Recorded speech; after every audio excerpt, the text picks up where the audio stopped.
The door slammed on the billionaire. 3 years later, he met the children he never knew existed. Subscribe now. Hit that notification bell so you don't miss any of our gripping stories. And if this tale of betrayal and redemption resonates with you, give it a thumbs up. Your support means the world. She slammed the door on the billionaire who betrayed her. 3 years later, he met the children he never knew existed. What would you do if the man you loved, the father of your unborn children, was seen laughing with another woman just moments before you were about to reveal your biggest secret? Get ready, because Olivia's world was about to shatter, only to be rebuilt with a strength she never knew she possessed. Olivia Hayes didn't remember how she got from the restaurant to Liam Thorne's penthouse in London. Her heart hammered so violently, she felt it might shatter her ribs from the inside. Her hands trembled, still clenched from what she had just seen. Liam, seated at a candlelit table across from a stunning brunette, laughing in the same easy way he used to laugh with Olivia. He hadn't noticed her standing across the street. Or perhaps he had, and chose not to react. That hurt more than the image itself. It wasn't the woman that tore her apart. It was the familiarity, the comfort, the moment. Olivia had just found the courage to tell him about the baby. Their baby. She'd rehearsed the moment in her head all day, imagined every version of how it might go. She never imagined she'd see him with someone else first. By the time she reached the penthouse, which they had once shared, all that remained of her composure was rage held together by anguish. Liam opened the door with a relaxed smile, still in his impeccable shirt and blazer, expecting nothing unusual. His expression changed the moment he saw her face. "I saw you with her," Olivia said, her voice cold, quiet, definitive. Liam blinked, stunned. "Wait, Olivia, it's not what you think." But she was already backing away, one protective hand over her stomach, the other gripping the door. He reached out, but she slammed it shut before he could say another word. The echo of the slammed door between them was louder than anything they could have said.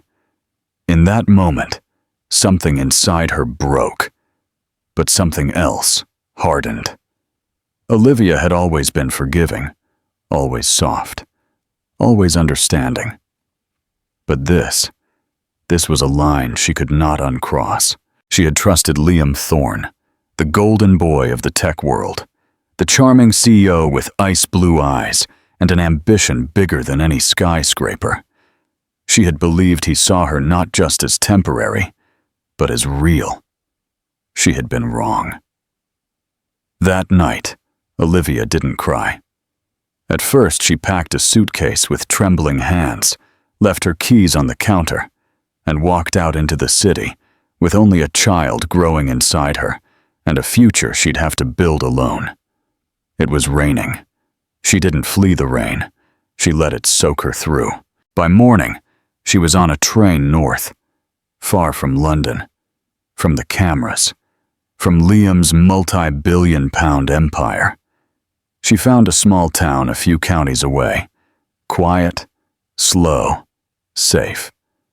She rented a modest cottage with peeling paint and an overgrown garden. The landlord didn't ask too many questions. That was good, because she didn't have many answers. Her pregnancy passed with loneliness as her closest companion. There were doctor's visits she attended alone, ultrasounds she watched with bittersweet awe, and baby books she read in the dead of night, because sleep didn't come easily. The image of Liam with another woman never left her. Every time she tried to rationalize it, to tell herself he perhaps truly was innocent, the pain sharpened. She didn't want explanations anymore. She wanted peace. When the twins were born, two perfect boys with dark brown hair and crystalline blue eyes, she named them Ethan and Leo. She gave them both her surname. No middle names, no trace of the man who had vanished from their lives before they even drew a breath. They were hers, entirely. And yet, no matter how far she fled, Liam Thorne remained a man, whispered about by the world. He was everywhere, in headlines, in commercials, in interviews speaking of innovation and vision, never once mentioning the woman he'd left behind, or the children he didn't know he had. Olivia silenced every mention of him. She stopped looking at magazines, stopped watching tech news. But sometimes, late at night, she wondered if he ever felt something was missing. That somewhere, two boys who looked just like him were learning to laugh, to walk, to live. Without him, she told herself she didn't need him, and most days she believed it. But the truth, buried under all the layers of strength and silence, was that a part of her still remembered who he had been before the lie, before the betrayal, the man she had loved, the man she had trusted enough to carry a future within her. But that man was gone, and she had to become strong enough not to look back. Life in the quiet coastal town of Seabreeze, Cove moved at half the pace of London. But for Olivia, it was exactly what she needed. The salty air, the rhythm of the tides, and the lack of questions gave her something she hadn't felt in months: control. She knew no one when she arrived, and that anonymity became her shield. She rented a small, weather-beaten cottage on the outskirts of town, close enough to the market, but far enough from neighbors. The walls were thin, the heater unreliable, and the roof creaked with every storm. But it was hers, a place to disappear, to heal, and to prepare for what was coming.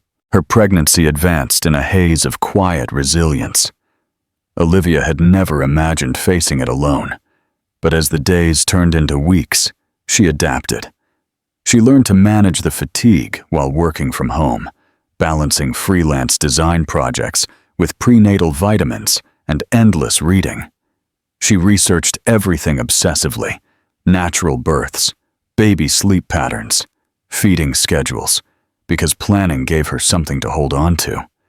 She didn't have Liam, but she had knowledge, and that made her feel less afraid. The first time she heard both heartbeats during an ultrasound, she wept, not because she was scared, but because in that moment, loneliness gave way to something entirely different. Awe. They were two tiny lives. She hadn't expected twins, and the idea of raising two children without support was overwhelming.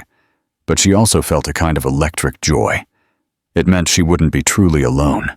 As her belly grew, she began to talk to them. At night, she would lie on her old sofa and whisper to the tiny beings she hadn't yet met. She told them stories of her childhood, about her love for art, music, and the stars. She never mentioned their father, not once. She convinced herself they didn't need to know, that their world would be complete, even without a missing piece. When labor came, it was long and brutal. Olivia had no one in the waiting room, no one pacing the hallways with worry, no one to hold her hand as pain racked her body like lightning. But she pushed through with every ounce of strength she had hoarded in her soul. When Ethan arrived, he let out a sharp, defiant cry that echoed through the room. Moments later, Leo arrived in silence, his tiny chest rising and falling with the calm of someone older than his minutes. The nurses smiled and called them miracle boys. Olivia held both in her arms, skin to skin, and in that moment, she knew her life would never again belong only to her. The first few months blurred into each other. Sleepless nights, 3 a.m. feedings, lullabies sung between yawns and tears. Ethan was restless, always kicking, curious, impossible to keep still. He loved trucks, dogs, and music, and he'd sing at the top of his lungs even if he didn't know the words. Leo was gentle and slow to cry, always observing his brother with wide, thoughtful eyes. Olivia kept a journal where she wrote everything, The milestones, the fears, the funny things they did. It became her way of recording a story only she witnessed. But there were hard days, too. Days when the isolation felt crushing. Days when both children were sick, and she had to dash between their cribs, a thermometer in one hand and cool compresses in the other. There were moments when she stared at her phone, tempted to look him up, to see his face, if only for a second. But she never allowed herself to type his name. The temptation to reach out was always crushed by the memory of that night, of how quickly he had smiled at another, of how quickly he had become a stranger. And yet, Liam's absence was everywhere.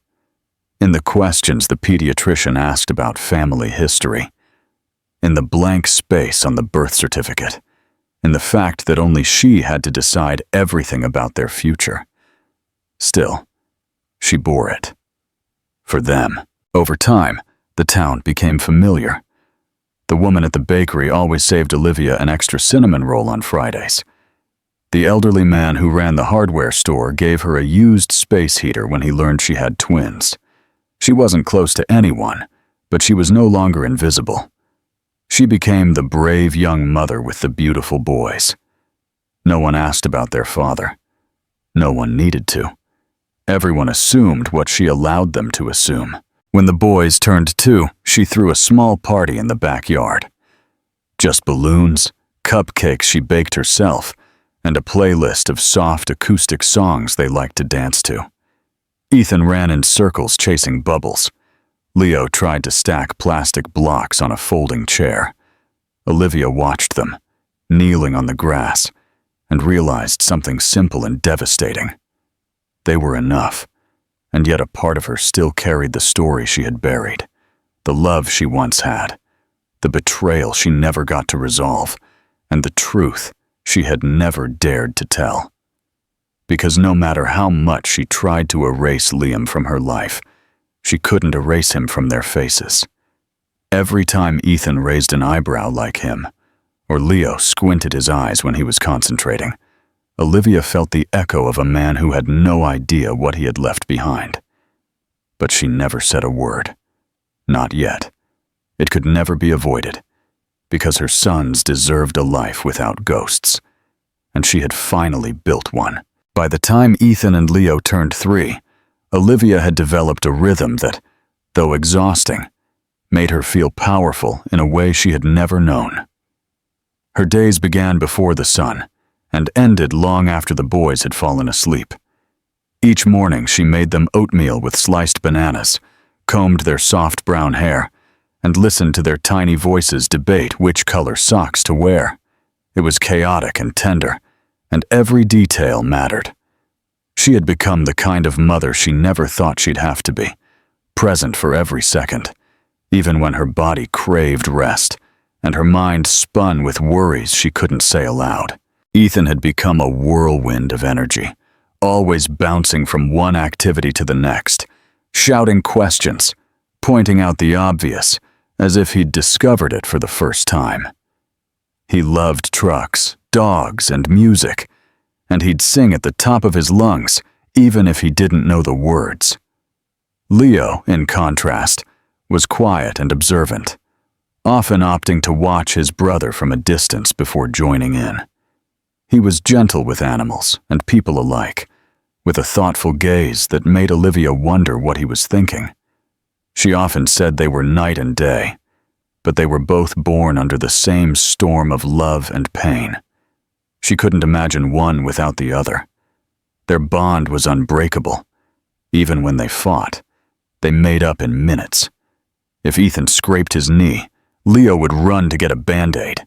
If Leo couldn't reach a toy, Ethan would drag a chair across the room without being asked. Sometimes they spoke their own language, half words, half glances, and Olivia often felt like she was watching a tiny universe that had formed between them, one she had the honor to orbit. Work was constant, but never easy. Olivia took on freelance projects at night while the boys slept, designing logos and websites for small businesses and local artists. It wasn't glamorous, but it paid the bills, put food on the table, and allowed her to stay home with the twins during the day. She sacrificed everything for that freedom: sleep, comfort, social life. But it was worth it. They were worth it. Still, even in the quiet security of the life she had built, there were moments of sharp uncertainty. Sometimes, when the boys played outside, Olivia would sit on the porch and stare down the street, half expecting a black town car or a familiar figure to appear. She'd shake off the thought. Liam didn't know where she was, and even if he did, he hadn't come looking for her. That was the truth she clung to. He had made his choice.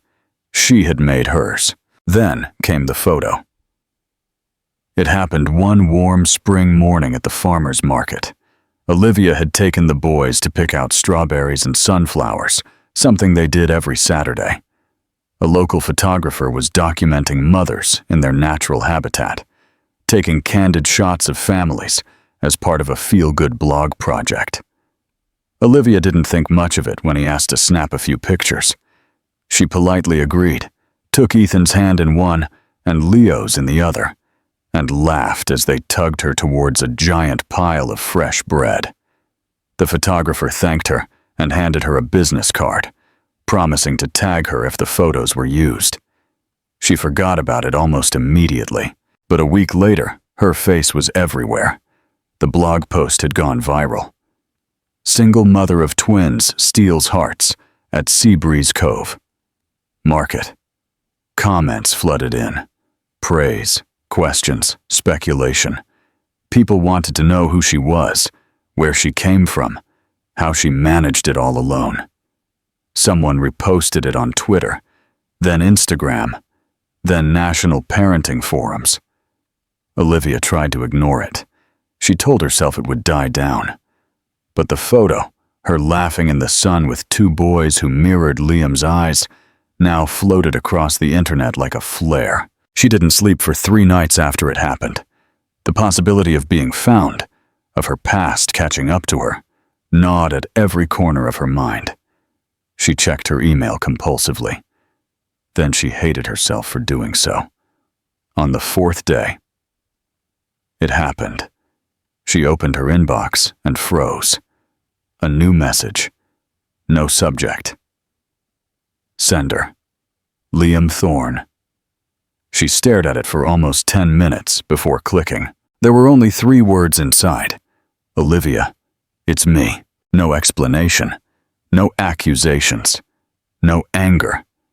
Just a presence, reappearing in her world like a ghost who suddenly remembered he had once been real. She didn't reply. She couldn't. Her hands trembled.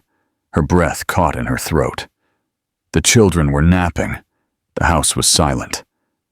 But inside her chest, everything screamed. Liam had found her, and nothing would ever be the same. Olivia didn't open the email again for 3 days. She read it once, those 3 simple words, and then she let it sit in her inbox like a ticking clock. She went through her routine, dressing the boys, feeding them, going for walks. But something had cracked in the calm she had so carefully built. She couldn't stop wondering how he had found her. If he had seen the photo himself, or if someone else had sent it to him. And most of all, she wondered why, after all this time, he was reaching out now. On the 3rd night, after the boys were asleep, tangled together in their small shared bed, Olivia sat in the dark at her kitchen table. The overhead light flickered softly as the cursor blinked on a blank reply screen. She didn't know what she wanted to say. A part of her wanted to scream, to demand answers, to hurl every painful memory at him in jagged shards. Another part of her wanted to delete the email and pretend it had never arrived. But the part she couldn't ignore was the one that whispered the truth. He had a right to know, not to claim, not to erase the past, but to know. Her reply was brief. I don't know why you're writing, but they exist. They're beautiful, and they're mine. I don't need anything from you, I just need you to understand that you didn't give them anything. Until now. She didn't expect a reply.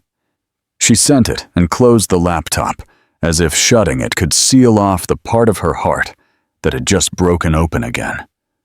The silence that followed felt heavier than any words. But Liam did reply. The next day, I don't want to take anything from you. I just want to see them. Or you. I've made mistakes. But please, let me at least explain what happened. Olivia stared at the screen for a long time. She remembered his voice, his laugh, the way he used to tuck a strand of hair behind her ear when she was too stubborn to cry. She also remembered the betrayal, the other woman, the unanswered calls, the silence that followed. And now, here he was, asking for a conversation he should have fought for years ago. She didn't reply that day, but the following week, she told him to come to Seabreeze Cove if he was serious. She didn't give an address. No promises. Just a place and a time. The park by the water. Friday at noon. She didn't know if he'd come. She didn't know if she truly wanted him to. Friday arrived with a half-cloudy sky and an ocean wind that carried the scent of salt and seaweed. Olivia wore a sweater and jeans with her hair pulled back in a low braid. She left the boys at home with a sitter. This moment, this confrontation, was not for them. Not yet. When she saw him walking down the path, something in her chest twisted. Liam looked older, not aged in a bad way, but changed. His face was sharper, his eyes more sunken, as if time had worn away the perfect exterior he had always maintained. He wasn't wearing a suit, just dark jeans and a jacket, hands in his pockets, shoulders slightly hunched. He looked like a man who had been waiting for this moment far longer than she had. "Hello," he said when he reached her, his voice low, as if trying not to break the fragile air between them. Olivia didn't speak at first. She studied him, unsure if she was looking at the man who had once made her feel invincible, or the man who had let her disappear without a fight. "I saw the photo," he said. "At first I thought it couldn't be you, but then I saw the boys." "They're not just boys," she replied. "They're your sons." He closed his eyes for a moment, as if the weight of those words pressed down on him like gravity. "I didn't know. Liam, I swear, if you had known." "If you had known?" She cut him off. Her voice rose. "What? You would have stayed. You would have fought. Because the man I saw with another woman that night didn't look confused, Liam. He looked happy." He seemed stunned. "That woman was my sister. I didn't get a chance to tell you. I didn't want her addiction to be all over the media, so I kept it private. I was going to propose to you that week. The ring was already in my pocket when you left." Olivia felt her stomach drop. The words hit her like cold water, and for a second, she forgot how to breathe. "No, don't say that." "It's the truth," he said. "But I didn't come after you. That's my fault. I thought you left because you didn't want the life I was building. I thought maybe you never truly wanted to stay." She turned away, tears pricking her eyes. Not because she believed him immediately, but because a part of her had always feared there was more to the story. And now, here it was, spilling out into the cold wind of a place she had once considered safe. "Why now?" she asked. "Why come back?" Liam took a step closer, but not too close. "Because I saw them. Because I realized I lost the most important thing I had, and I didn't even know it. And because I don't want them to grow up thinking their father never cared. I can't erase what I did, but I can show up now, if you let me." The wind whispered through the trees, and Olivia stood still, her heart torn between the past and the present. She didn't know what to say. She didn't know what to believe. But she knew the boys would someday ask who their father was. And when that day came, she wanted to be able to tell them that he at least tried. "I don't promise anything," she said. "But maybe, just maybe, you can meet them, one step at a time." Liam nodded, his eyes wet but firm. "One step at a time." and for the first time in years, something that had been broken began, slowly, to mend. Not with forgiveness, not yet, but with truth. And that was a beginning. Liam waited 3 days before Olivia agreed to let him meet the boys. She didn't tell Ethan and Leo much. She didn't know how. How do you explain to 3-year-olds that a man they've never met was supposed to stay, but didn't? She told them a friend was coming to visit.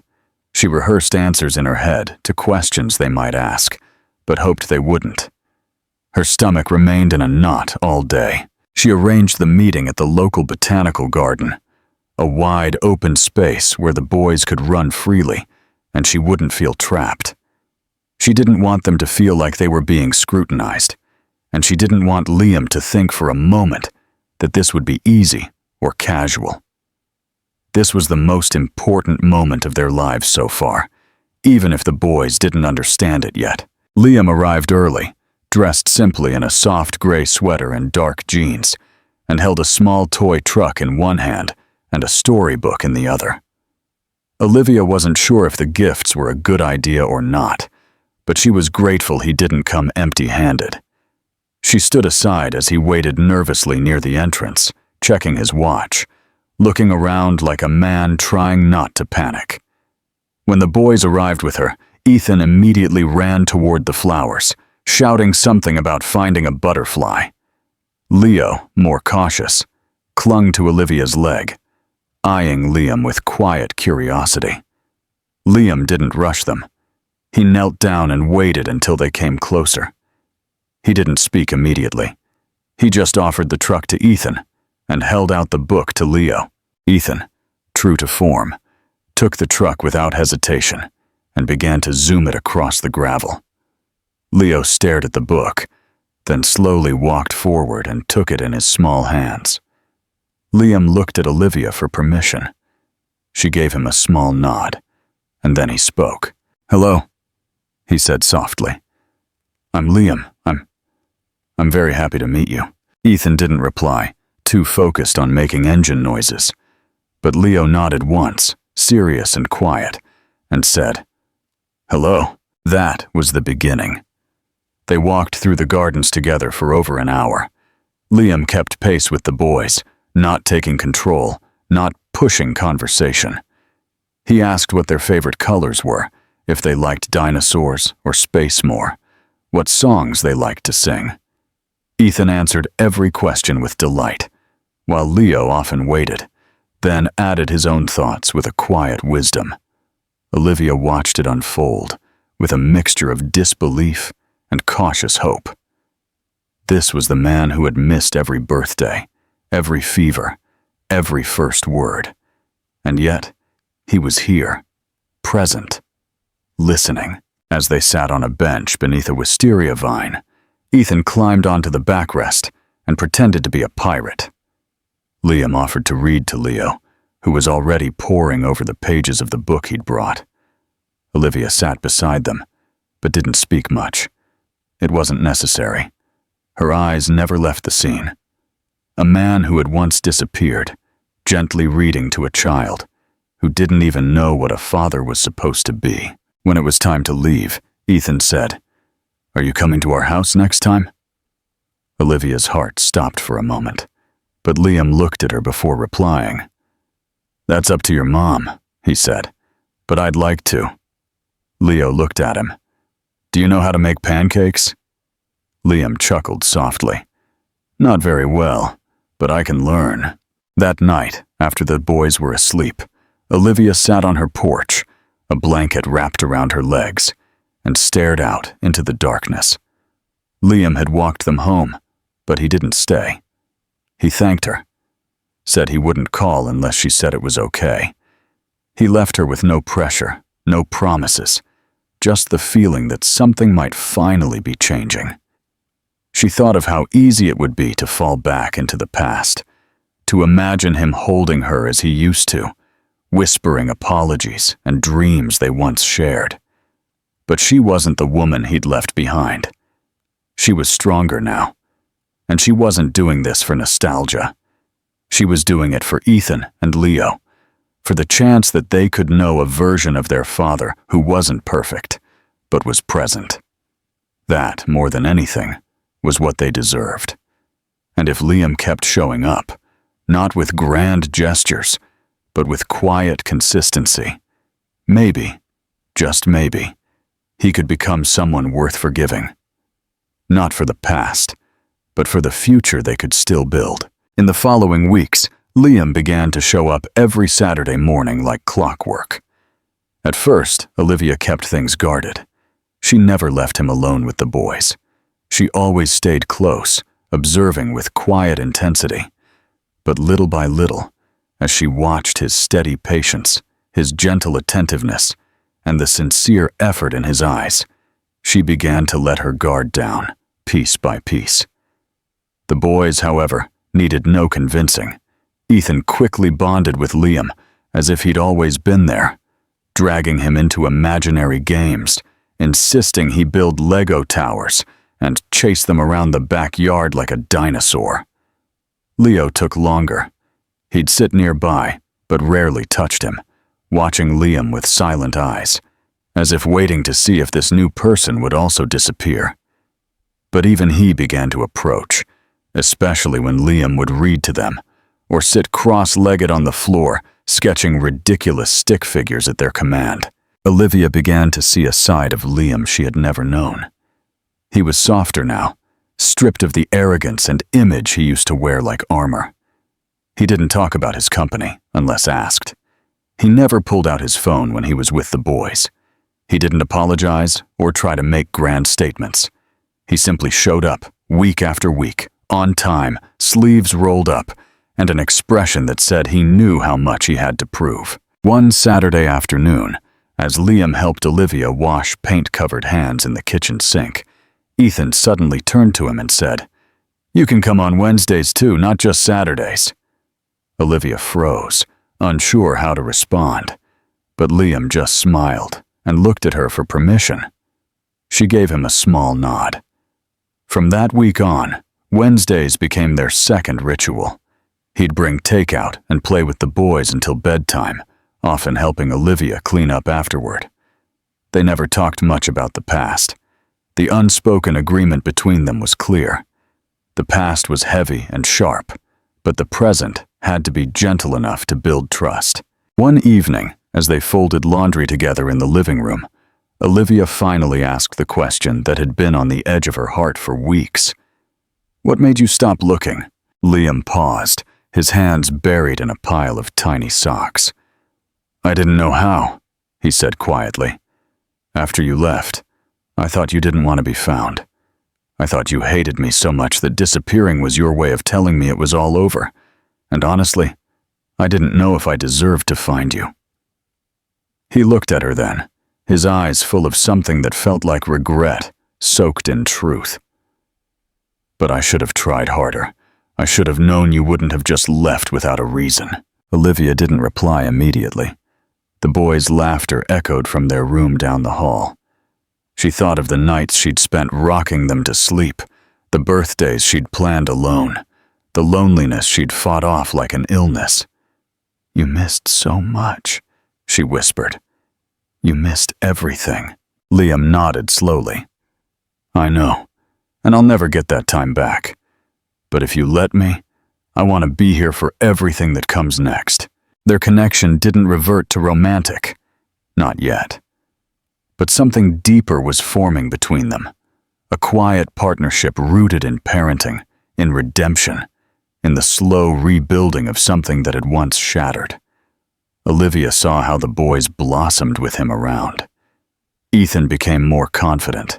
Leo began to open up, to smile more. They'd ask for him when he wasn't there.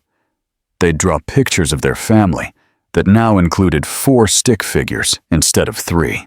One night, after the boys were asleep, Olivia walked into the living room and found Liam asleep on the sofa, arms crossed, head tilted, a crayon still tucked behind his ear from story time.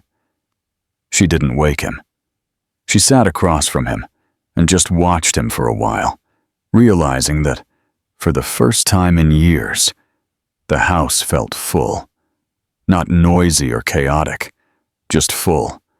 Complete in a way she hadn't allowed herself to believe was possible.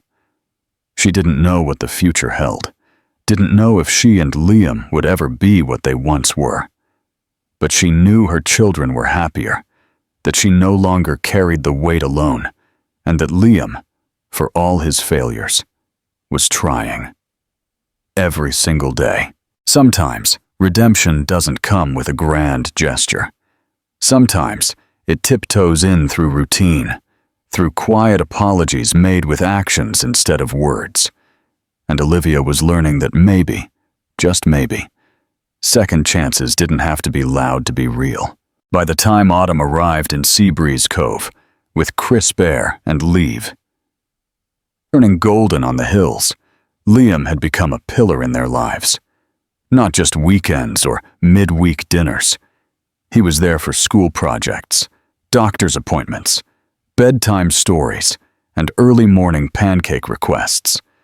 The boys now called him Dad, without hesitation. They said it naturally, like breathing. Liam never asked them to, never corrected them. But the first time Leo whispered, "Dad, come look," while building a block tower, Olivia had seen Liam freeze, just for a moment, as if the word had taken his breath away in the best possible way. Olivia had watched it all unfold slowly, cautiously, but steadily. She didn't want to fall into old patterns or be swept away by the comfort of familiarity. Too much had happened for that, but over time, the weight of what she'd carried alone for so long began to ease. She no longer felt the constant sting of resentment. Instead, something softer grew. Acceptance, understanding, perhaps even the earliest stages of forgiveness. Not because Liam had asked for it, but because he had earned it. Every night, every school-run morning, every quiet moment where he chose presence over pride, stitched a new version of him that she could begin to trust. Then, one snowy December afternoon, as the first real snowfall blanketed the town, and the boys danced barefoot in the living room to Christmas music, Liam asked Olivia if they could talk alone. They stood by the window as the twins twirled on the rug, oblivious to anything outside their joy. Liam pulled a small velvet box from his pocket. Her breath hitched, but when he opened it, it wasn't a ring. Inside was a simple silver chain with two small engraved pendants, Ethan and Leo. He held it out to her. "I'm not asking for anything," he said, his voice firm but soft. "Not yet. I just wanted to give you something to say thank you.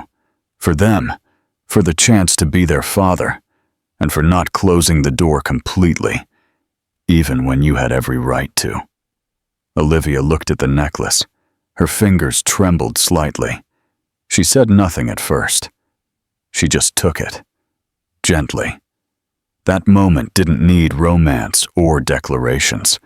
It needed truth, and she already had it. By spring, the small house began to feel smaller. The boys were growing fast. Olivia and Liam began quietly, together, to look for something more permanent. A house with a backyard and more light. Not a mansion, not a statement, just a home. They found one on the outskirts of town. It needed work. The floors creaked and the kitchen tiles were cracked. But the yard bloomed with wildflowers, and the view overlooked a gentle hill. It felt right, like a place where new stories could be written. Moving day was chaotic, with the boys running among boxes, arguing over which room would have the space-themed wallpaper. Liam spent the day lifting furniture and letting Ethan direct where everything should go, while Olivia unpacked the kitchen and tried not to cry every time she opened a drawer and saw how far they had come. That night, after the boys were asleep, tucked into their new beds, Olivia and Liam sat in the backyard under a string of temporary lights. There were still boxes everywhere, tools scattered across the deck. But it didn't matter. The air was warm. The silence was peaceful. Olivia turned to him and said, unplanned, "I think I'm ready." Liam looked at her, unsure if she meant the house, their life, or something more. "Ready for what?" he asked softly. She smiled, not the cautious way, but something real, full of light. "To stop pretending I'm not still in love with you." He said nothing at first. He just took her hand and kissed her fingers. Then he said, "I never stopped." They didn't rush. They didn't announce anything. But from that night on, they lived not just as co-parents, not just as two people healing separately, but as a family. A real one. Messy and human and whole. And years later, when Ethan and Leo stood on the stage at their high school graduation and thanked their mom and dad for being their best team, Olivia and Liam sat in the front row, side by side, hands clasped. Not because everything had been perfect, but because they had chosen, again and again, not to give up. Not on each other. Not on the boys. Not on love. And that choice made all the difference.